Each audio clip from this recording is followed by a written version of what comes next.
প্রধান উপদেষ্টা 21শে সেপ্টেম্বর জাতিসংঘের ৮০তম সাধারণ অধিবেশনে যাবেন যোগ দিতে। সেখানে তার সাথে ৪ জন রাজনৈতিক নেতা যাচ্ছেন, যেখানে বিএনপির আছে 2 জন, জামায়াতের একজন এবং এনসিপির একজন নেতা থাকছেন।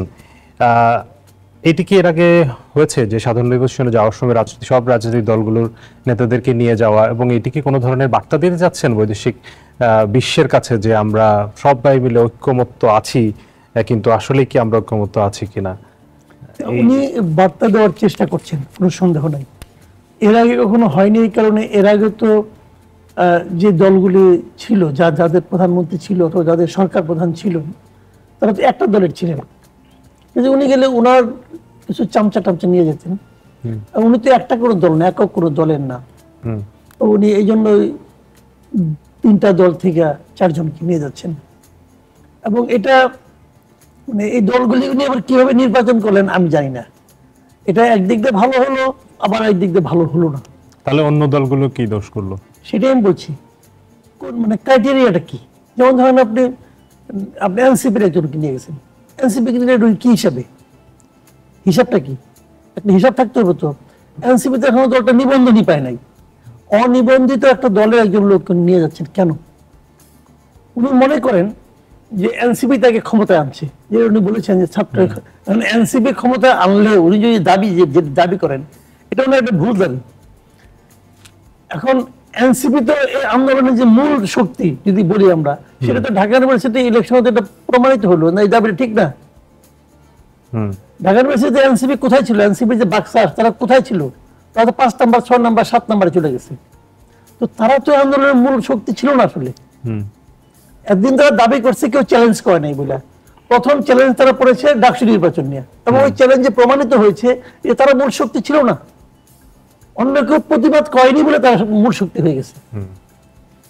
তো এখানে ওনাদের করে কেন নিয়ে গেলেন? উনি আরো কতগুলো ব্লান্ডার করেছেন। এই এনসিপির আরেক লিডারকে, এনসিপি না ঠিক, আরেকজনকে ঢাকা ইউনিভার্সিটির আরেক স্টুডেন্ট লিডারকে নিয়ে উনি ওখানে পরিচয় করে দিয়েছেন যে এই মাস্টার মাইন্ড, যেটা নিয়ে পরে অনেক এগুলো তো খুবই হাস্যকর। মানে ওনার আসলে সত্যি করে বলতে উনি তো বিশাল লোক, তো অন্তপক্ষে প্রচার মাধ্যমে হোক যেমনি হোক বিশাল তো হয়েই গেছেন।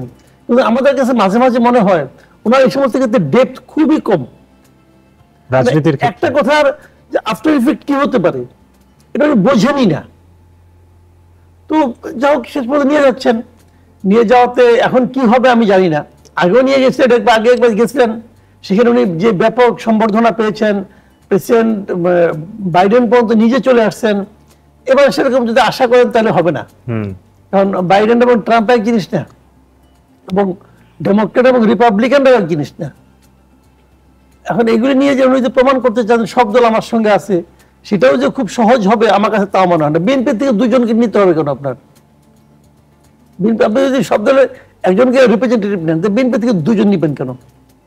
তো এগুলো আসলে অপ্রয়োজনীয়। মানে এটা অনেক জানেন ওনার একটা স্টাইল আছে, মানে একটা চমক সৃষ্টি করার একটা স্টাইল অনেক আগের থেকে আছে। এটা উনি ওই স্টাইলের মধ্যে আছেন, কিন্তু রাষ্ট্র ক্ষমতা মানে সরকার পরিচালনা যে ওই চমক সৃষ্টির মাধ্যমে হয় না।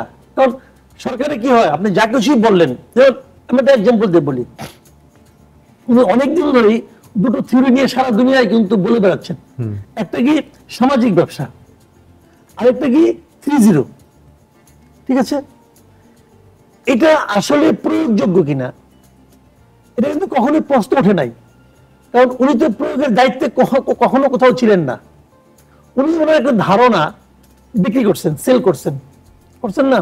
তো ওনার জীবনের লক্ষ্য থেকে যদি আমি বলি, যদি মনে করি যে উনি একটা বিশাল একটা তত্ত্ব নিয়ে আসছেন সারা দুনিয়ার জন্য, এবং দারিদ্রকে উনি মিউজিয়ামে পাঠাবেন, এটাই তো উনি ওনার এত বছরের ডক্টর ইউনুস এটাই না। আচ্ছা, সারা দুনিয়াতে গেছেন, বিভিন্ন জায়গায় সরকারকে বলছেন আপনি এটা করেন, এটা করেন, এটা করছেন।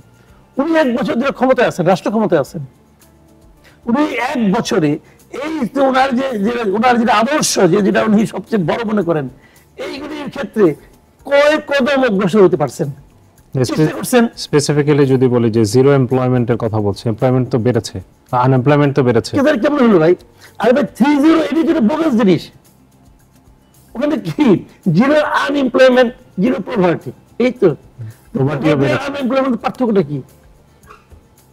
যদি আপনি পভার্টি দূর করতে পারেন, আনএমপ্লয়মেন্ট তো কোনো ফ্যাক্টর না। তো যাই হোক, এনিওয়ে উনি বলেছেন, সবাই হাততালি দিচ্ছেন, সারা দুনিয়া ঘুরে বেড়াচ্ছেন। তো যেটি হোক, যদি ধরে নিলাম এটা খুব চমৎকার জিনিস, এই দুটা জিনিসের ওনার প্রয়োগটাকে এই 1 বছরে বোঝান। উনি যখন রাষ্ট্র ক্ষমতায় আছেন, উনি অনেক বড় বড় সিদ্ধান্ত নিচ্ছেন, পোর্ট দিয়ে দিচ্ছেন একজনকে, একটা পোর্ট যে একজনকে লিজ দিচ্ছেন, কোন ধরনের টেন্ডার হয়েছে, কোন ধরনের আন্তর্জাতিক প্রতিযোগিতা হয়েছে এখানে? ওরা ইচ্ছে করে দিয়ে দিলেন। উনি এত বড় রিস্কে যাচ্ছেন, তো এটা তো রিস্কি ব্যাপার। কারণ উনি তো সারা জীবন অনন্তকাল থাকবেন না দায়িত্বে। উনি দায়িত্ব থেকে সরে গেলে আমরা হবে, দেখে নিন আপনি, তখন ওনাকে জেলে যেতে হতে পারে। কিন্তু উনি এত বড় রিস্ক দিচ্ছেন, তো এই রিস্কের একটা ভিত্তি ওনার যে আদর্শ, যেটার জন্য ওনার গবেষণালব্ধ যে দুটো সিদ্ধান্ত, এটার কোনো একটা বাস্তবায়নের ক্ষেত্রে উনি সিদ্ধান্ত নেওয়ার জন্য উনি করতেন, করে দেখাতেন যে আমার এইগুলো কত ভালো থিওরি, দেখেন আপনার দুনিয়ার কেউ করতেছেন না, আমি আমার দেশে কইরা আমি প্রমাণ করে দিচ্ছি। ওনার গ্রামীণের এরকম কিন্তু কয়েকটা সামাজিক ব্যবসা আছে, প্রায় 30টার মতো আছে, 30-32টা মতো আছে, সবগুলি ফেল করছে, সবগুলি ফেল করছে। আমরা আসলে অনেক মানে বিষয়টা বলতে গিয়ে অনেক প্রসঙ্গ চলে এসেছে। আমি এই প্রসঙ্গ থেকে আসলে যেটি নিয়ে আলোচনা করতে চাচ্ছিলাম সেটি হচ্ছে যে রাজনৈতিক মতানৈক্যের জায়গাটা। অধ্যাপক সিদ্দিকুর রহমানের কাছে যে বলতে চাই যে তার আগে আমি গতকাল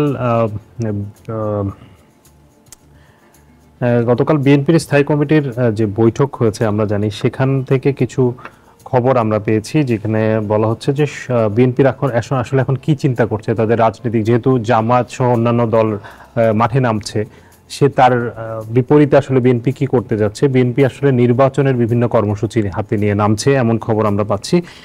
যেখানে একটি পত্রিকাকে দেওয়া বিএনপির স্থায়ী কমিটির এক সদস্য নাম প্রকাশ না করার শর্তে বলেছেন যে আমরা নির্বাচন নিয়ে ব্যস্ত থাকবো, সংস্কারের ব্যাপারে সরকার যা খুশি করুক, ভবিষ্যতে যাতে এটা নিয়ে আইনি চ্যালেঞ্জ না হয় সেটাই বিএনপি চাওয়া। এবং এর আগে আরো অনেকগুলো কথা এসছে যে বিএনপি আসলে কি কর্মসূচি নিয়ে মাঠে নামছে সামনের দিনে, সে বিষয় নিয়ে আমি যেটি বলতে চাই যে এই স্থায়ী কমিটির সদস্যের কথা যদি আমি ধরি, সংস্কার ব্যাপারে সরকার যা খুশি করুক, এই কথা দিয়ে আমরা আসলে কি বুঝতে পারি যে তাহলে সংস্কার নিয়ে আসলে বিএনপির কোনো ভাবনা নেই আগামীতে? বিএনপি শুধুই চাচ্ছে যে কোনোভাবে নির্বাচনটা হোক, সংস্কার আসলে কি হচ্ছে এটা নিয়ে বিএনপির কোনো মাথা ব্যথা নেই? দেখুন, ধন্যবাদ আপনাকে। প্রথম যে কথাটি আপনি শেষ বলেছেন, সংস্কারের ব্যাপারে বিএনপির ভাবনা নেই, এটা বলা যাবে না। মানে এই মুহূর্তে কি তারা আসলে সংস্কার নিয়ে খুব একটা ভাবতে চাচ্ছেন না যে যা হবার হবে, আমরা নির্বাচনে যাই? আমরা একটা জিনিস হলো, ওদের অবশ্যই সংস্কার নিয়ে ভাবনা আছে। বর্তমান সরকার যে সংস্কার প্রস্তাবগুলো নিয়ে কাজ করছে সেই ব্যাপারেও বিএনপির একটা অবস্থান আছে, এবং এই অবস্থান তারা আনুষ্ঠানিকভাবে সরকারের সাথে আলোচনা করে তারা বিভিন্নভাবে সেটি প্রকাশ করছে। এবং একই সাথে বিএনপির নিজেরও কিন্তু 31 দফা সংস্কার কর্মসূচি সম্পর্কে তাদের ভাবনা আছে, এবং সেই 31 দফা কর্মসূচি নিয়ে মাঠে বিএনপির নেতাকর্মীরা এখন কিন্তু গণসংযোগ করছে, বিভিন্নভাবে সেটি প্রচার চেষ্টা করছে। আর যেটি হচ্ছে যে বিএনপি এখন নির্বাচনী আবহের মধ্যে বা একটা তৈরি করার চেষ্টা করবে নিজেদের মধ্যে, সেটি তারা সিদ্ধান্ত নিয়েছে। আপনি যেমনটা বলেছেন, আজকে আমরাও এরকমটাই গণমাধ্যমে দেখেছি। আপনি দেখেন, জামাত তারা কিন্তু একদিকে বলছে পিয়ার পদ্ধতি ছাড়া নির্বাচন হবে না ইত্যাদি নানা কথা, কিন্তু ইতিমধ্যে 300 আসনে তারা কিন্তু প্রার্থিতা ঘোষণা করেছে অনানুষ্ঠানিকভাবে, এবং তাদের প্রার্থীরা ইতিমধ্যে কোথাও কোথাও আপনি দেখবেন যে পোস্টার ছাপিয়ে আগামী নির্বাচনের প্রার্থী হিসাবে বিভিন্ন জায়গায় জনসংযোগ তারা করা শুরু করেছে, রাজনৈতিক মাঠে, এমনকি শিক্ষা প্রতিষ্ঠান, বিভিন্ন জায়গায় যেয়ে তারা কিন্তু তাদের নির্বাচনী প্রচারণা চালিয়ে যাচ্ছে। একদিকে তারা মাঠে নির্বাচনী প্রচারণা চালাচ্ছে, অন্যদিকে আলোচনার টেবিলে বা রাজনৈতিক ময়দানে তারা নির্বাচনের ব্যাপারে নানা ধরনের কথা বলছে। বিএনপি এটাকে কখনো কখনো বলছে যে এটা তাদের দ্বিচারিতা।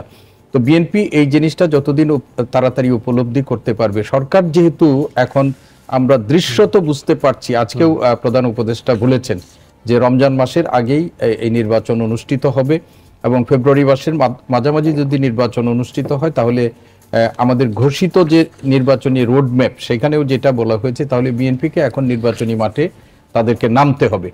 একই সাথে তারা যে একেবারে আলোচনা ছেড়ে দিবে ওই ঐক্যমত্য কমিশন বা অন্যান্য সংস্কার প্রশ্নে, সেটাও আমার মনে হয় না। কেননা আজকেও তারা সেখানে অংশগ্রহণ করেছে, এবং পরবর্তীতে তাদের যে নেতা সালাউদ্দিন আহমেদ যে প্রতিক্রিয়া ব্যক্ত করেছেন, সেইখানে তারা বরং বলেছেন জামাত এবং অন্যরা যারা রাজনীতির মাঠে যাচ্ছে সংস্কারের সম্পর্কিত আলোচনা ছেড়ে তাদের এই উদ্দেশ্য সম্পর্কে তারা সংশয় প্রকাশ করেছেন। আমার মনে হয় বিএনপি এখন যুগপৎভাবে একদিকে নির্বাচনী মাঠে তারা নামবে এবং নির্বাচনী কর্মসূচি নিয়ে তারা সামনের দিকে যাবে, এবং একই সাথে এই যে আলোচনা চলছে বা যে ধরনের মানে সংস্কারের প্রশ্নে যে ধরনের দেন দরবার হচ্ছে সেখানেও তারা অংশগ্রহণ করবে। কিন্তু আপনি এই যে সংস্কারের ব্যাপারে আজকে ঐক্যমত্য কমিশনের থেকে কিন্তু মোটামুটি একটা আমরা ইঙ্গিত পাচ্ছি, সেটা হলো যারা যে বিশেষজ্ঞদের সাথে এই বিষয়ে মতামত নিয়েছে জুলাই চার্টার সম্পর্কে এবং রাজনৈতিক দলগুলোর সাথে যে আলোচনা হয়েছে, সেইখানে একটা বিবৃতিও আজকে হয়েছে মনে হয় ঐক্যমত্য কমিশনের পক্ষ থেকে, এবং সেখানে তারা বলছে যে দুটো জিনিস নিয়ে তারা এখন মূল চিন্তাটা করছে। একটা হচ্ছে যে জুলাই সনদটা বাস্তবায়নের জন্য তারা একটা কনস্টিটিউশনাল অর্ডার বা কনস্টিটিউশন অর্ডার সিও এটা ইস্যু করতে পারে, এবং গণভোটের মাধ্যমে সেটির জনমত যাচাইয়ের জন্য জাতীয় সংসদ নির্বাচনের দিন একই দিনে একটা গণভোটেরও ব্যবস্থা করতে পারে। এই ধরনের একটা কর্মসূচি নিয়ে ঐক্যমত্য কমিশন এগুচ্ছে এবং এটা সরকারের কাছে তারা সুপারিশ করবে। এখন এইখানে বিএনপি সহ অন্য রাজনৈতিক দলগুলো কিভাবে প্রতিক্রিয়া ব্যক্ত করবে সেটা এখন আমাদের দেখার বিষয়। আর বিএনপির পক্ষ থেকে একটা জিনিস তারা বলছে যে তাদের হচ্ছে যেন কোনোভাবেই এই মানে আমাদের যে জুলাই সনদ, সেই জুলাই সনদকে কোনোভাবেই যেন আমাদের আইনি কাঠামোতে ভবিষ্যতে চ্যালেঞ্জের মধ্যে, আইনি ব্যবস্থায় চ্যালেঞ্জের মধ্যে না আসে, সেই ধরনের একটা তাদের চিন্তা ভাবনা, এবং তারা সেইভাবেই দেখতে চায়। আরেকটা হলো যে এটাকে সংবিধানের ঊর্ধ্বে কোনোভাবে সেখানে প্রতিস্থাপনের কোনো প্রচেষ্টা হলে সেইখানে তাদের এটা বিরোধিতার অবস্থান আছে। তো আমার মনে হয় সার্বিক দিক থেকে বিবেচনা করে যে একদিকে জামাত তারা রাজনৈতিক কর্মসূচি দিয়েছে পিআর পদ্ধতি নিয়ে, কিন্তু একই সাথে সমান তালে কিন্তু তারা অন্য যে কোনো রাজনৈতিক দলের আগে তারা কিন্তু নির্বাচনী মাঠে তাদের প্রার্থিতা অনানুষ্ঠানিকভাবে ঘোষণা করে নির্বাচনী প্রচারণা তারা কিন্তু চালাচ্ছে। এটা একেবারে অন্য কোনো রাজনৈতিক দল কিন্তু এখনো ওই ক্ষেত্রে ততটুকু যেতে পারেনি যতটুকু জামাত ইতিমধ্যে। এইটা কি আসলে জামাতের পুরনো কৌশল? মানে পুরনো কৌশল বলতে আমি বলতে যাচ্ছি যে সাম্প্রতিক সময়ে আমরা ডাকসু নির্বাচনে যেটি দেখেছি যে বিএনপি বারবার বলছে যে 15 বছর ছাত্রদল হয়তো ক্যাম্পাসে ছিল না, কিন্তু গত 1 বছর আসলে বিএনপি সেই ধরনের প্রস্তুতি ছিল না যে ডাকসু নির্বাচনের জন্য যে ধরনের কাজ করার কথা। সেখানে জামাত কিন্তু সব কাজই তাদের প্রস্তুতি, তারা ছাত্রদের সাথে যোগাযোগ সবকিছুই করেছে, অর্থাৎ নির্বাচনের জন্য যে প্রস্তুতি সেটি তারা আসলে ঠিকভাবে নিয়েছে। এখন কি এটি জামাতের একটি কৌশল কিনা যে বিএনপিকে এইসব বিষয়ে ব্যস্ত রেখে তারা আসলে তাদের সবকিছু মাঠ গোছানোর কথা যেটা বলা হয় সেটি করছে, যেখানে আসলে কারণ তারা বারবারই কিন্তু ফেব্রুয়ারিতে নির্বাচন যে কোনো ভাবে হওয়ার ব্যাপারে কিন্তু তারা বারবার বলছে, অর্থাৎ ফেব্রুয়ারিতে তারা নির্বাচন চাচ্ছে, কিন্তু প্রস্তুতির জায়গাটাতে অন্য দলের চেয়ে তারা একটু এগিয়ে থাকতে চায় বা থাকছে। আপনি যে কথাটি বলেছেন যে আমরা ডাকসু নির্বাচনের কথাই যদি বলি, আপনি দেখেন এই 5 আগস্টের পর ছাত্র শিবির তারা বিশ্ববিদ্যালয়ের শিক্ষার্থীদের মধ্যে একটা খুব সফলভাবে একটা প্রচারণা তারা করেছে যে দলীয় রাজনীতি বিশ্ববিদ্যালয়ে আর যেন পুনঃপ্রতিষ্ঠিত না হয়, এবং বিশেষ করে হলগুলোতে যেন আর কোনোভাবেই দলীয় রাজনীতি কোনোভাবেই যেন পুনঃপ্রতিষ্ঠিত না হয়। ছাত্রদের মধ্যে এটা সফলভাবে তারা করতে পেরেছে। বিগত 1.5 দশক ধরে ছাত্ররা ছাত্র রাজনীতির নামে যে দানবীয় কর্মকাণ্ড হলগুলোতে হয়েছে, তারা মানে যেভাবে ছাত্রলীগের দ্বারা নিপীড়ন নির্যাতনের শিকার হয়েছে, ওরা নিজেদের পরিচয় গোপন করে সব ধরনের কর্মতৎপরতার মধ্য দিয়ে ছাত্রদের মনের মধ্যে বারবার এই জিনিসটা মানে চেষ্টা করেছে যে করার জন্য যে কোনোভাবেই যে কোনো ফর্মে যদি ছাত্র রাজনীতি ফিরে আসে তাহলে একই ধরনের পুনরাবৃত্তি ঘটনার হবে। কিন্তু তারা স্বনামে কোনো রাজনীতি করেনি, কিন্তু হলের ধরেন বিতর্ক ক্লাব, বিভিন্ন ক্লাবের সাথে নিজেরা যুক্ত হয়ে আমরা যে কাজটি বলতে চাচ্ছি, দেখেন আপনি ডাকসু নির্বাচন হয়েছে, শিবির কি কোথাও কোনো স্বনামে প্যানেল দিয়েছে কেন্দ্রে বা কোনো জায়গায় দিয়েছে? দেয়নি। আর ছাত্রদল যেটি চেয়েছে বা অন্য রাজনৈতিক দলগুলো চেয়েছে তারা যাই করবে স্বনামে, হলে হোক যেখানেই হোক সেটা। ফলে এই যে বিশ্ববিদ্যালয়ের ছাত্র রাজনীতি, আপনি একটা হলগুলোতে তাদের কমিটি দেওয়ার পর যে ধরনের ঘটনার মানে প্রতিক্রিয়াতে ঘটেছে, সেইগুলো মানে ছাত্রদলের মোকাবেলা করার মতো আমার মনে হয় যে কোনো পরিকল্পনা তাদের মধ্যে ছিল না। কিন্তু শিবির সেটা পরিকল্পিতভাবে বেনামে তারা দীর্ঘদিন ধরে করেছে। এবং জাতীয় রাজনীতির ক্ষেত্রেও আপনি দেখেন যে তারা কিন্তু এলাকাগুলোতে জামাতের বিভিন্ন কর্মসূচি বা ওয়েলফেয়ার কর্মসূচির মধ্য দিয়ে সমানতালে ভোটের মাঠে মানে নিজেদেরকে সংগঠিত করার কাজ করছে এবং জাতীয় পর্যায়ে তারা নির্বাচন নিয়ে নানা ধরনের বক্তব্য রাখছে। তো বিএনপি এই কৌশলটা যদি তারা উপলব্ধি করে যদি এখন নির্বাচনী মাঠে যায় এবং একইভাবে যদি যায়, সেটার দিকেই মনে হয় ওরাও এই বিষয়ে একটু আমরা মাসুদ আপনার কাছে শুনতে চাই যে বিএনপি কি যে আমাদের কৌশলের কাছে বারবার ধরা খাচ্ছে কিনা, মানে আমি বলতে চাচ্ছি যে এখন তারা নির্বাচনের জন্য প্রস্তুতির কথা বলছে, মানে একটু দেরি করে মাঠে নামছে বা দেরি করে ফেলছে কিনা, যেটি জামাত হয়তো আরো আগে থেকে করছে। না, এটা শুনেন, এটা হলো কি, বিএনপি এবং জামাত তো দুই ধরনের পলিটিক্যাল পার্টি। এই দুটো পলিটিক্যাল পার্টি ক্যারেক্টার তো একরকম না, যে এক একজনের এক একটা সিস্টেম হতেই পারে। জামাত মনে করেন আরো অনেক আগেই তারা তাদের প্রার্থী তালিকা দিয়ে দিয়েছে, তো এটা তাদের প্র্যাকটিস, তাদের স্ট্র্যাটেজি। বিএনপির স্ট্র্যাটেজি জামাতের মতোই হবে তা তো না। জামাতের এখন যে স্ট্র্যাটেজি, আজকে থেকে 5 বছর আগে স্ট্র্যাটেজি মোরালেস একটু চেঞ্জ হয়েছে, কিন্তু মোটামুটি একই রকম ছিল। কিন্তু ওরা এই স্ট্র্যাটেজিতে চলে। বিএনপি এখনকার যেরকম স্ট্র্যাটেজি ওরকম আগের মতো, আগে এরকম ছিল। এখন এই স্ট্র্যাটেজিতে আগে কাজ করতো। আগে তো বিএনপি ক্ষমতা আসছে একাধিকবার, আসছে না, এই স্ট্র্যাটেজি নিয়েই তো আসছে। জামাতের স্ট্র্যাটেজি আমি ভালো বলি, তো ভালো স্ট্র্যাটেজি আগে তো কোনো কাজ হয় নাই। একবার 4% ভোট পাইছে, একবার 7% ভোট পাইছে, এরকমই তো পাইছে। তো আসলে এটা যে একদম মানে একদম শিওর সাকসেস কোন ফর্মুলা, এটা সব জায়গায় কিন্তু এটা হবে না।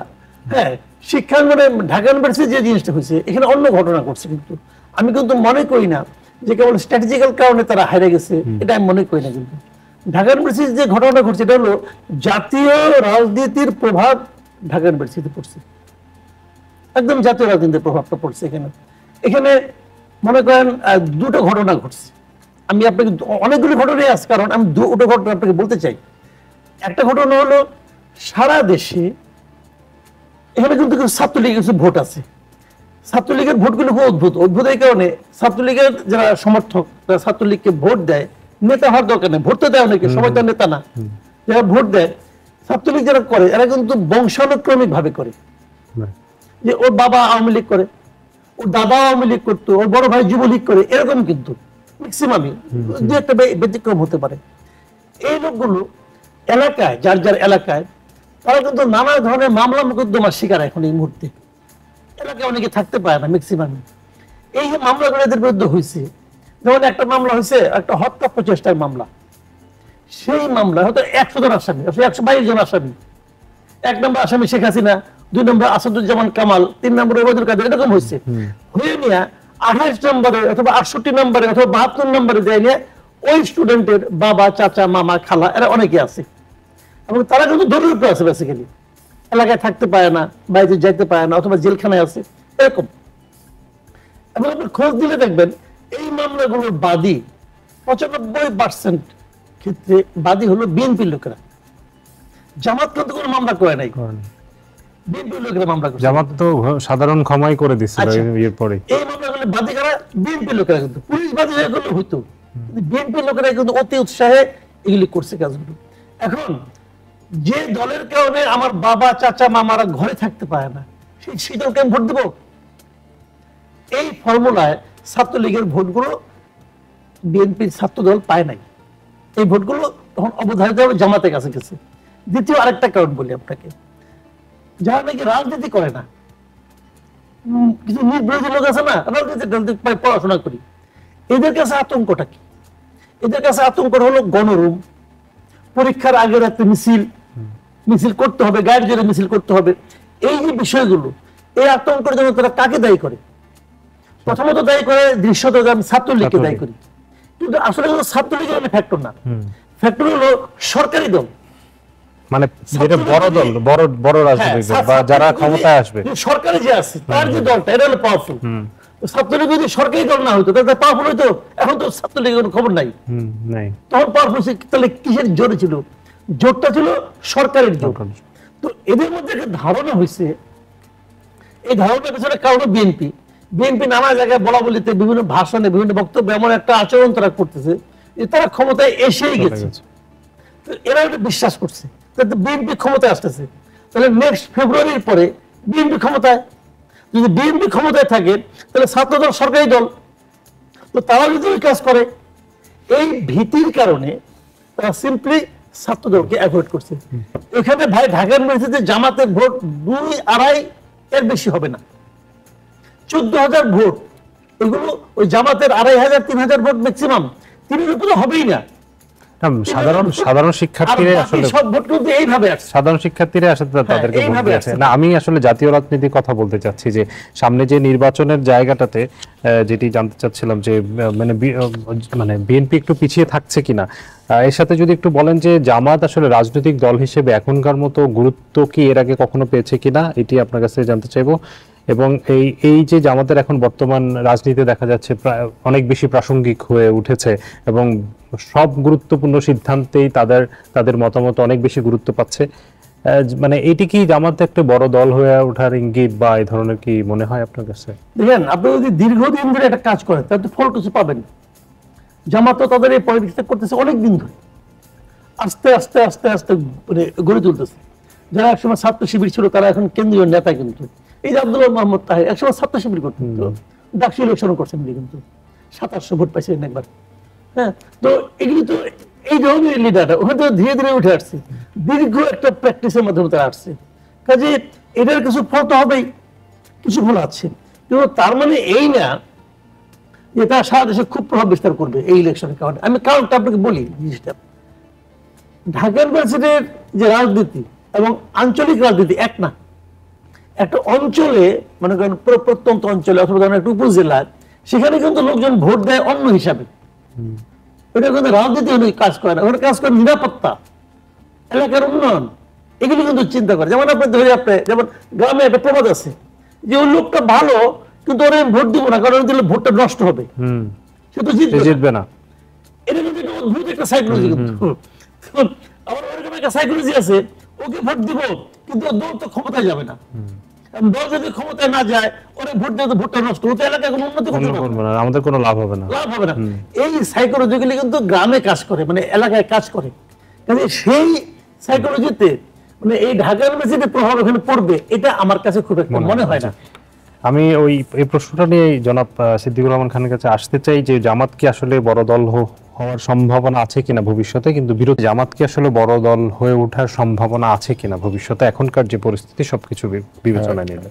দেখুন, কামাল ভাই একটু আগে বলেছেন ব্যাপারটি যে জামাত বাংলাদেশের রাজনীতিতে আগের যে কোনো সময় চেয়ে একটু সুবিধাজনক অবস্থানে এখন আছে। বিশেষ করে 5 আগস্টের পরপরই প্রথম সুযোগেই তারা কিন্তু অনেক জায়গায় নিজেদের লোকদেরকে প্রতিষ্ঠা এবং প্রশাসন থেকে শুরু করে বিশ্ববিদ্যালয়গুলো সর্বত্র এটা একটা পরিবর্তিত পরিস্থিতিতে প্রথম সুযোগেই তারা খুবই স্মার্টলি সেটা করেছে এবং সেই সুযোগটা নিয়ে তারা এখন কাজ করে যাচ্ছে এবং দৃশ্যত দেখা যাচ্ছে যে অনেক ক্ষেত্রেই তারা কিছুটা সফলতা পেয়েছে। এবং সাম্প্রতিক সময়ে ঢাকা বিশ্ববিদ্যালয় এবং জাহাঙ্গীরনগর বিশ্ববিদ্যালয়ের যে নির্বাচনী ফলাফল, সেটা জামাতকে অন্ততপক্ষে নিজেদেরকে খুব উদ্দীপ্ত করেছে, এতে কোনো সন্দেহ নেই।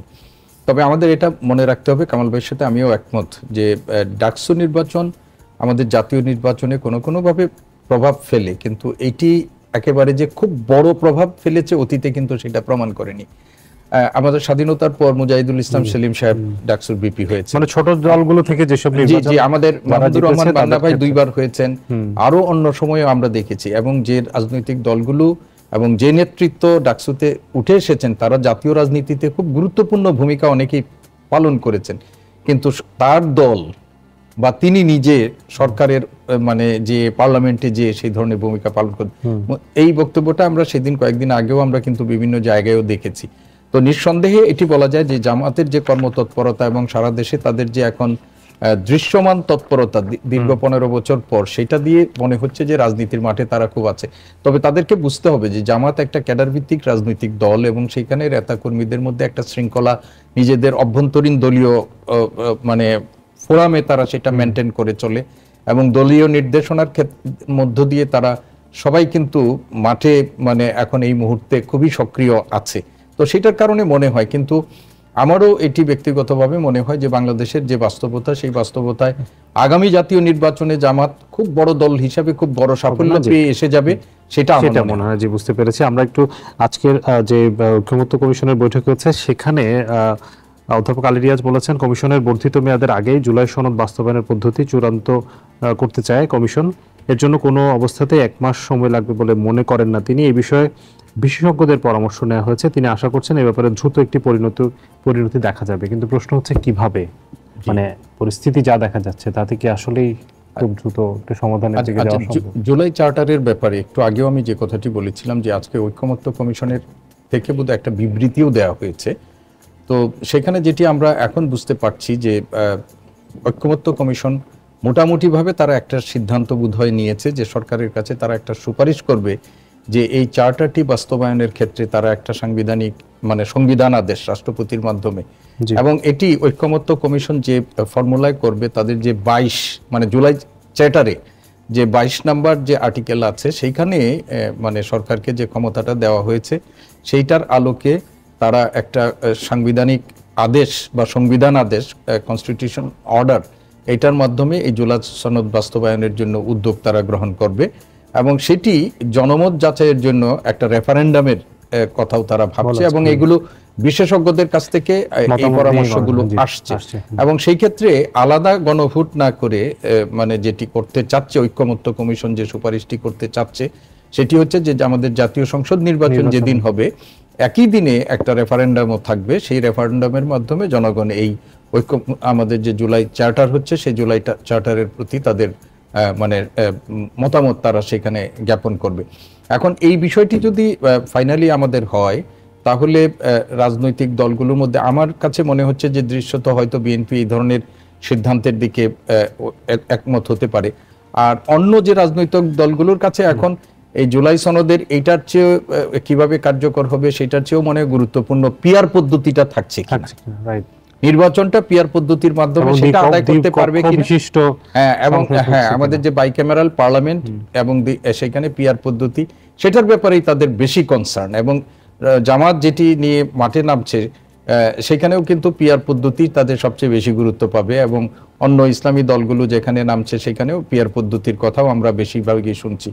তো আমরা আশা করি যে একটা ঐক্যমত্যে তো আসতেই হবে রাজনৈতিক আশা করছি, কিন্তু আমরা একটু শুনতে চাই জনাব মাসুদ কামাল, এই যে কমিশন এখন পর্যন্ত যেসব সিদ্ধান্তের কথা বলছে যেটি জনাব সিদ্দিক খুব সুন্দর করে বলছিলেন, এইসব বিষয় দিয়ে কি আসলে যেসব দলগুলো আন্দোলনে নামছে তাদেরকে বোঝানো সম্ভব, নাকি আসলে আরো সামনে তারা আরো বেশি জটিলতা যেটা পিওর পদ্ধতি নিয়ে সেটি নিয়ে তো আসলে বিএনপি ঐক্যমত্য আসবে বলে এখন পর্যন্ত মনে হচ্ছে না, তাহলে সমাধান কি হবে? কথা বলি, একটা সংবিধান কিন্তু কতগুলি রাজনৈতিক দলের বিষয় না, সংবিধান হলো জনগণের বিষয়। এর সঙ্গে 18 কোটি জনগণের স্বার্থ জড়িত, 35টা পলিটিক্যাল পার্টি কি সিদ্ধান্ত নিল এটা সংবিধান না, তাহলে বলবেন সংবিধান সংশোধন হয় কিভাবে, সংবিধান প্রণীত হয় কিভাবে? তো জনগণের ম্যান্ডেট নিয়ে কিন্তু হয়, সংসদে হয়, সংসদে ওখানে বিভিন্ন মানে দলের বাইরেও লোক থাকতে পারে, এবং ওখানে যখন সংশোধনটা হয় ধরুন ধরুন বিএনপি, এইখানে যে ঐক্যমত্য কমিশনে যে বিএনপি বসছে আর সংসদে যে বিএনপি বসবে দুটো কিন্তু দুই জিনিস, কারণ ঐক্যমত্য কমিশনে তারা যা ইচ্ছে তা করলে পরে এর সঙ্গে জনগণের কোনো সম্পর্ক নাই, জনগণের ম্যান্ডেট নাই। যখন সে সংসদে বসবে, জাতীয় সংসদে বসবে, তখন তো আমাদের একটা ভয় কাজ করবে, আমি যদি জনগণের ইচ্ছার বাইরে কিছু একটা করি তো জনগণ আমাকে প্রত্যাখ্যান করবে। কাজে সংবিধান সংশোধন যদি একটা অক্ষর ওখানে চেঞ্জ করতে হয় সেটা জাতীয় সংসদে হওয়া উচিত, এটা হলো আমার অবজারভেশন। যেটা এখন তারা যেটা করতেছে এটা হলো কি ভাই একটা জগা খিচুড়ি ব্যাপার সেপার, এটা তারা করতেই পারবে না। আমি আপনাকে এক্সাম্পল দিয়ে বলি ভাই, শুনেন, এটা কি একটা বিপ্লবী সরকার? আপনি খালি খেয়াল রাখুন, তারা যদি শুরুতেই বলতো যে আমরা বিপ্লবী সরকার, কেউ না করতো না, কেউ না করতো না, কিন্তু একদম বলছে বলে নাই না, এবং আপনি মনে করেন সংবিধানের অধীনে তারা বলে নাই। 5ই আগস্ট যখন নাকি জুলাই ঘোষণাপত্র প্রকাশ করলো, তারা জুলাই ঘোষণাপত্র করছিল একটা সংসদ একটা প্রচন্ড আগোছালো অনুষ্ঠানের মাধ্যমে, সেখানে যখন বলতেছিলেন তখন তিনি বলছেন যে এটা একটা সাংবিধানিক সরকার, এখানে 20 নম্বর ধারা বলে আছে এটা, এটা একটা সাংবিধানিক সরকার। যখন আপনি বললেন যে আমার এটা একটা সাংবিধানিক সরকার, তখন আপনার উপর দায়িত্ব হলো আপনি সংবিধানের বাইরে এক চুল যেতে পারবেন না, কারণ আপনি তো সাংবিধানিক সরকার। এবং সাংবিধানিক কেনা সেই বিতর্ক আছে, যে ওই বিতর্কে আমি যাচ্ছি না। আপনি তো মেনে নিয়েছেন আপনি সাংবিধানিক, আপনি তো সংবিধানের বাইরে যাইতে পারবেন না। যদি সংবিধানের বাইরে না যান, আপনি কিভাবে ডক্টর আলী রিয়াজের মাধ্যমে আপনি একটা সংবিধান সংশোধন করবেন? কে ভাই সে? কে? সে তো আমার দেশের অর্ধেক নাগরিক, সে তো আমেরিকান নাগরিক ভাই। আপনি যখন আমেরিকান নাগরিকত্ব নেন, আপনি শপথ করেন, কিন্তু সেই শপথে বলা হয়েছে, আপনি দেখে পড়ে দেখেন, যে উনি তার মানে রেস্ট অফ লাইফ সে যা কিছু করবে আমেরিকার স্বার্থের সঙ্গে সংশ্লিষ্ট কাজ করবে। উনি যে এটা যেটা করতেছেন, এটা যে আমেরিকার স্বার্থের সংশ্লিষ্ট কাজ নয়, তা প্রমাণ কি? কে প্রমাণ করবে? সন্দেহ করছি আমি শুরুর দিন থেকে সন্দেহ করতেছি। উনি কিন্তু আবার আমার টিচার, আলী আসসালাম আমার সরাসরি টিচার, কিন্তু তাও আমি আমার স্যারের প্রতি সন্দেহ পোষণ করতেছি। ওনার উচিত ছিল এই দায়িত্ব না আসা। উনি দায়িত্ব নেন কিভাবে? উনি আমেরিকার নাগরিক হয়ে কিভাবে নেন? ওনার বোঝা উচিত ছিল। তো যাই হোক, তারপরে এইটা যে কিচ্ছু হবে না, আমি বললাম তো কিচ্ছু হবে না। যদি হয়ও, যারা আগামীতে ক্ষমতা আসবে তারা মানবে না। যেগুলো আপনি করতে পারেন, মানে যেগুলো আপনি মনে করেন অধ্যাদেশ দিয়ে করতে পারেন, যেগুলো আপনি এমনি আইন করতে পারেন, অনেকগুলো আছে এরকম, ওগুলো আপনি করেন, সমস্যা নাই। কিন্তু সাংবিধানিক পরিবর্তন যেটা করবেন আপনি, এটা সম্ভব না। গণভোট করবেন, 20টা পয়েন্টে কখনো গণভোট হয় নাকি? আমার মনে আছে একবার আমরা একটা হাসাহাসি করছিলাম, অনেক আগের কথা, যে পাকিস্তানের প্রেসিডেন্ট ছিল জিয়াউল হক। জিয়াউল হক দায়িত্ব নেওয়ার পরে সে একটা গণভোট করছিল। ওই গণভোটে কি বলেছিলেন? যদি আপনি পাকিস্তানে ইসলামী শাসন ব্যবস্থাকে সমর্থন করেন এবং জিয়াউল হককে প্রেসিডেন্ট হিসেবে স্বীকার করেন, তাহলে আপনি হ্যাঁ বলেন। পাকিস্তানে ইসলামী শাসন ব্যবস্থার জিয়াউল হককে সমর্থক, কিন্তু আপনি হ্যাঁ বললে কিন্তু আপনি দুটি মিলে ফেলেন। যে ইসলামিক শাসন ব্যবস্থা চায় সে যদি হ্যাঁ বলে, সে কিন্তু জিয়াউল হককে সে এন্ডোর্স করে ফেলিল। ভাই, গণভোটে এরকম হয় না। গণভোট হয়তো একটাই ইস্যুতে, যে হ্যাঁ অথবা নাতে। আপনি 14 করবেন নাকি, গণভোট করবেন নাকি? এইগুলি সবগুলির মধ্যে সবচেয়ে মানে তুলনামূলক ভাবে গ্রহণযোগ্য প্রস্তাব হলো এনসিপিটা। কিন্তু এনসিপি বলছে যে আমরা একটা এই ইলেকশন যেটা হবে, এই ইলেক্টেড যারা হবে তারাই একই সঙ্গে দুটো ইলেকশন হবে। যে তারা যারা নির্বাচিত হবে তারা গণপরিষদের জন্য নির্বাচিত হবে এবং তারা জাতীয় সংসদের জন্য নির্বাচিত হবে। হয়ে প্রথম তারা 2-3 মাস গণপরিষদের মেম্বার হিসেবে নির্বাচিত হবে এবং তারা ওই সময় তারা সংবিধানটাকে করবে, ঠিকঠাক করবে, তারপর তারা আবার এমপি হয়ে যাবে। এটা হলো এনসিপি প্রস্তাবটা। আমার কাছে তুলনামূলক ভাবে এটার মধ্যে বুঝাতে আছে, কিন্তু তারপরে তুলনামূলক ভাবে এটাকে আমার কাছে মানে বেশি বাস্তব কিছুটা বাস্তবায়নযোগ্য মনে হচ্ছে। জি, আমরা আপনাকে ধন্যবাদ। আমরা আরেকটি বিরতিতে যেতে চাই। দর্শক, আরআইসিএল স্টিল জনতন্ত্র গণতন্ত্রে নিচ্ছি আরেকটি বিরতি, সাথে থাকুন। দর্শক, জনতন্ত্র গণতন্ত্রে আবারও স্বাগত জানাচ্ছি।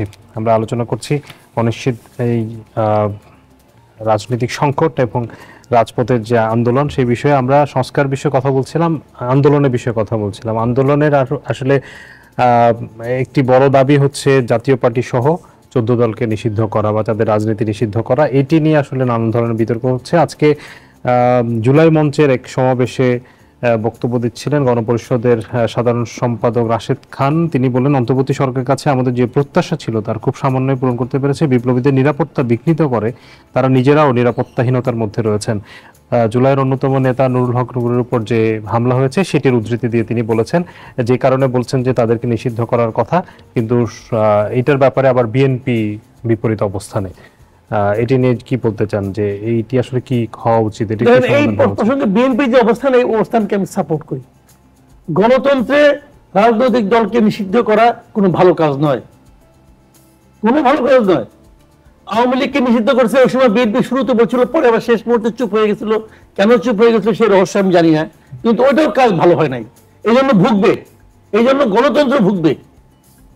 আপনি একটা দলকে আপনি নিষিদ্ধ করে দিবেন, আপনি কে আপনি নিষিদ্ধ করার? আপনি বলতে এখন বলতেছেন এই দেশের অন্তত পক্ষে 20% লোক আওয়ামী লীগ করে, 20% লোকের দলকে আপনি মুখের ভাষায় নিষিদ্ধ করে দিলেন। আপনি যে একজন ব্যক্তি, আপনি কে? এগুলো ঠিক না। রাজনৈতিক দল নিষিদ্ধ হয় জনগণ দ্বারা প্রত্যাখ্যাত হওয়ার মাধ্যমে। জনগণ যখন নিষিদ্ধ করার ফল কি?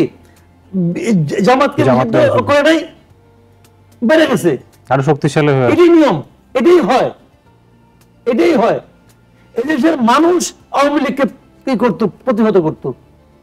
কিন্তু আপনি সেটা না করে দায়িত্ব আপনি নিয়ে নিছেন, ফল কি হয়েছে? আওয়ামী লীগ মানুষের সিম্প্যাথি বাড়তেছে। এটা কোনো ভালো কাজ না। আর জামাতকে নিষিদ্ধ করার চেষ্টা করা হচ্ছে, না, জাতীয় পার্টিকে। এটা পেছনে একটা বড় একটা মতলব কাজ করে। আমি মতলবটা দুভাবে বলি, আপনাকে ছোট করে বলছি, সময় নেই আমি জানি। প্রথম মতলব হলো, ধরেন হাইপোথেটিক্যালি জামাত নিষিদ্ধ হয়ে গেল, ধরেন জাতীয় পার্টি, সরি জাতীয় পার্টি, বারবার ভুল বলছি, ধরা যাক জাতীয় পার্টি নিষিদ্ধ হয়ে গেল হাইপোথেটিক্যালি, তাহলে মাঠে থাকলো কে? বিএনপি, জামাত, এনসিপি এবং গণ অধিকার পার্টি, এই সমস্ত খুচরা মুসরা মিলে। তখন কিন্তু পুরো ইলেকশনের লাটা এটা থাকবে, স্টিয়ারিং থাকবে জামাতের হাতে। জামাত যা বলবে তাই করতে হবে। জামাত বলবে ইলেকশন জামাত, জামাত যদি ইলেকশন না যায় তাহলে বিএনপি কাকে ইলেকশন করবে? ঘটনা বুঝতে পারছেন? এই জিনিসটা শেষ বয়সে এসে, শেষ বেলায় এসে বিএনপি টের পাইছে, আরে ঘটনা তো অন্যদিকে যাচ্ছে। তাহলে বলবো যে এই না হলে পিআর পদ্ধতি করবো না, না করলে পরে বিএনপি কি করবে? কাজেই বিএনপি এই চক্করে, এই খোয়ারে ঢুকবে না, আমি শিওর। আমি যেটা বুঝি আর কি, আমার কমার্স যেটা বুঝে, বিএনপি এই খোয়ারে ঢুকবে না। কাজে জামাত নিষিদ্ধ জন্য আপনার গণ অধিকার পরিষদ মামলা করছে, দেখলাম যে জিএম কাদের, তারপরে পাটোয়ারির বিরুদ্ধে মামলা করছে। আচ্ছা, নূর যে মার খাইছে এর ভিডিও কমপক্ষে 7-8 রকম ভিডিও আপনি দেখছেন, 7-8টা অ্যাঙ্গেল থেকে। কোথাও কি জিএম কাদের দেখা গেছে? কোথাও কি পাটোয়ারিকে দেখা গেছে? মারছে কে? মারছে হলো উর্দি পালো, একটা মাত্র লোক ছিল উর্দি ছাড়া, ওই যে আপনার কি মেরুন কালারের গেঞ্জি পরা, পরে শুনছি ওটা উর্দির লোক, ওটা কনস্টেবল একজন। তাহলে ওদের এই চান, নিষিদ্ধ চান, যদি হেরন থাকে চান না, ওটা যাবো না তো। এটা কি এদেরকে কি জাতীয় পার্টি লেলাই দিছে? জাতীয় পার্টির বিরুদ্ধে এরা গেছিল, যাই আমার খেয়েছে পুলিশের কাছে, আর্মির কাছে, এমনকি জাতীয় পার্টিকে নিষিদ্ধ করতে হবে জন্য মামলা করছে, দেখেন আজকে একটা। তো এইগুলো হলো ফাইজলামি ভাই। পারলে ইলেকশন করেন, ইলেকশন করে জিতে আসেন। ভয় পাইতেছে আরেকটা, যদি জাতীয় পার্টি ইলেকশন করে, যদি আওয়ামী লীগের ভোট জাতীয় পার্টির মধ্যে চলে যায়, তাহলে তো আমাদের আর দ্বিতীয় স্থান হওয়া হবে না, এই টেনশনে মাথা খারাপ। তো ভাই এইগুলো আমরা বুঝি। মূল কথা হলো কি ভাই, পলিটিক্স করেন, কনস্পিরেসি করেন না। জি, আমরা অধ্যাপক সিদ্দিকের কাছে যেতে চাই। জনাব সিদ্দিক, এই যে একদিকে হচ্ছে জামাতের কৌশলের কথা বলছেন, অন্যদিকে বিএনপিও কি আসলে আওয়ামী লীগের মতোই জামাতকে, জাতীয় পার্টিকে ব্যবহার করতে চাচ্ছে প্রধান বিরোধী দল হিসেবে? বারবার যেটি আওয়ামী লীগ করেছিল, জাতীয় পার্টিকে প্রধান বিরোধী দল করে বারবার নির্বাচন করেছে, নির্বাচনকে বৈধতা দেওয়ার চেষ্টা করেছে, এটা বিএনপিরও কি এই ধরনের কোনো চিন্তা ভাবনা? দেখুন, বিএনপির পক্ষ থেকে জাতীয় পার্টি নিষিদ্ধকরণের ব্যাপারে বিএনপি তাদের অবস্থান ব্যক্ত করেছে এইভাবে যে তারা মনে করে যে কোনো নির্বাহী আদেশে কোনো রাজনৈতিক দলকে নিষিদ্ধ করা উচিত না। এবং আপনি দেখেন যে জামাতকে যখন নিষিদ্ধ করা হয়েছিল তখনও কিন্তু বিএনপি এটার বিরোধিতা করেছে, তার বিপক্ষে অবস্থান নিয়েছে। এবং একই সাথে আওয়ামী লীগের ব্যাপারেও যখন তাদের কার্যক্রম নিষিদ্ধ করা হয় বা ছাত্রলীগের যখন কার্যক্রম নিষিদ্ধ, তখনও বিএনপি কিন্তু অন্যদের মতো এই নির্বাহী আদেশে এই নিষিদ্ধকরণের ব্যাপারে এতটা উচ্চকিত ছিল না। আর বিএনপির পক্ষ থেকে এটি বলা হয়েছে, যদি আপনারা মনে করেন যে জাতীয় পার্টির বিরুদ্ধে কোনো মামলা করেন, জাতীয় পার্টি করুক, সেইভাবে আদালতের মাধ্যমে জাতীয় পার্টি নিষিদ্ধ হলে হোক, কিন্তু নির্বাহী আদেশের মাধ্যমে রাজনৈতিক দলকে নিষিদ্ধকরণ এটা গণতান্ত্রিক প্রক্রিয়া সুবর্ণ নয় বলে বিএনপি এটাকে সমর্থন করে না। এখন রাজনীতিতে তো নানা হিসাব আছেই, আমরা যেটা খালি চোখে দেখি, খালি চোখের বাইরেও পর্দার অন্তরালে অনেক হিসাব নিকাশ থাকে। তো আজকে এক সময় দেখেন জামাত তো বিএনপির সাথে জোট করে তারা নির্বাচন করেছে, এখন জোট এই 5ই আগস্টের পর এবং এর আগে বহুদিন থেকেই তারা কিন্তু, যদিও 18 সালে বিএনপির মার্কাগুলো নিয়েই তারা নির্বাচনে অংশগ্রহণ করেছে, ধানের শীষ নিয়ে জামাতের বড় নেতারা ইলেকশন করেছে, কিন্তু আমরা দেখেছি তারপরে থেকেই সম্পর্ক কিছুটা শিথিল হতে হতে আজকের এই অবস্থানের মধ্যে দাঁড়িয়েছে। তো এখন বিএনপি জামাত যেমন এক সময়ের রাজনীতির মাঠে তাদের যারা শত্রু ছিল, যেমন ইসলামী শাসনতন্ত্র আন্দোলন, চরমোনাই পীর, তাদের সাথে একটা ঐক্য করার চেষ্টা করছে। বিএনপিও নিশ্চয়ই চাইবে তাদের যে নির্বাচনী অ্যালায়েন্স বা অন্যদের সাথে নির্বাচনী জোট, সেটি দৃশ্যমান হোক বা অদৃশ্য হোক, তারা সেটাও তো চাইবে। এবং এটি রাজনীতিতে একটা মানে আমাদের বাংলাদেশের রাজনীতির একটা চরিত্রও বটে। আপনি দেখেন নির্বাচনী মাঠে জোট রাজনীতি বাংলাদেশ সেই 54 সাল থেকে ক্ষমতাসীন মুসলিম লীগকে মোকাবেলা করার জন্য এখানকার 4টা রাজনৈতিক দল তারা কিন্তু নির্বাচনী জোট করেছিল, যদিও রাজনৈতিক দলগুলোর মধ্যে আদর্শগত কিন্তু মিল ছিল না, তারপরেও করা হয়েছিল। তো এই অবস্থায় এখন বাংলাদেশে যে একটু আগে যেটা বলা হয়েছে এবং আমরা যেটা দেখতে পাচ্ছি, আপনি দেখেন জাতীয় পার্টি কিন্তু দুটো অংশ হয়েছে, দুইটা অংশ হয়েছে না? এবং যদি আমরা মনে করি জাতীয় পার্টি এরশাদকে মানে আওয়ামী লীগকে পুনর্বাসনের ক্ষেত্রে বা ক্ষমতায় থাকার ক্ষেত্রে তারা সহযোগিতা করেছে, আমরা চরমোনাই পীর সাহেবের কথাও তো আমরা অনেক সময় দেখেছি, জাতীয় পার্টির ওনাকেও তো সহযোগিতা করেছে, তার ব্যাপারে তো কিন্তু কথা বলা হচ্ছে না। জাতীয় পার্টির আরেকটা অংশ আছে, সেই অংশের ব্যাপারেও কিন্তু আমরা খুব বড় ধরনের কোনো বক্তব্য শুনতে পাচ্ছি না। ফলে আমার কাছে যেটা মনে হয়, এখন এই জাতীয় পার্টিকে নিয়েও এক ধরনের রাজনীতিতে এখন পরস্পর বিরোধী অবস্থান নিয়ে এক ধরনের সুবিধা নেওয়ার রাজনৈতিক দলগুলো তাদের চেষ্টা করেছে। যেমন কামাল ভাই বলেছেন একটু আগে যে জামাতের সুবিধাটা কি হয় জাতীয় পার্টি নিষিদ্ধ হলে, বা অন্যদের কি সুবিধাটা হয় সেটা, আর আপনি বিপরীত দিকে বললেন যে তাদেরকে ব্যবহার করলে বিএনপির কি সুবিধাটা হয়। এই যে পরস্পর সুবিধা নেওয়ার মানে কৌশল, সেটা তো রাজনীতিতে হয়ই, এবং সেটা আমরা নির্বাচন আস্তে আস্তে আরো অনেক রকমের দেখব। জামাত এখন চাচ্ছে মোটা দাগে ইসলামী দলগুলোকে তাদের সাথে নিয়ে একটা করার জন্য, কিন্তু ইসলামী দলগুলোর মধ্যে হেফাজত একটা বড় অবস্থান নিয়েছে জামাতের বিপক্ষে। আবার কেউ কেউ মানে জামাত অপেক্ষা এনসিপির সাথে যাওয়াটাকে তারা বেশি সুবিধাজনক বলে মনে করছে। তো আমাদের আগামী নির্বাচন আসা পর্যন্ত, বিশেষ করে নির্বাচনী তফসিল ঘোষণা না হওয়া পর্যন্ত রাজনীতিতে এই ধরনের বাগাড়ম্বর চলবে, রাজনীতিতে এই ধরনের কূটকৌশল চলবে। এটা আমাদের অতীতেও আমরা দেখেছি এবং সামনেও এটা আমরা দেখবো বলেই মনে হয়। সেটা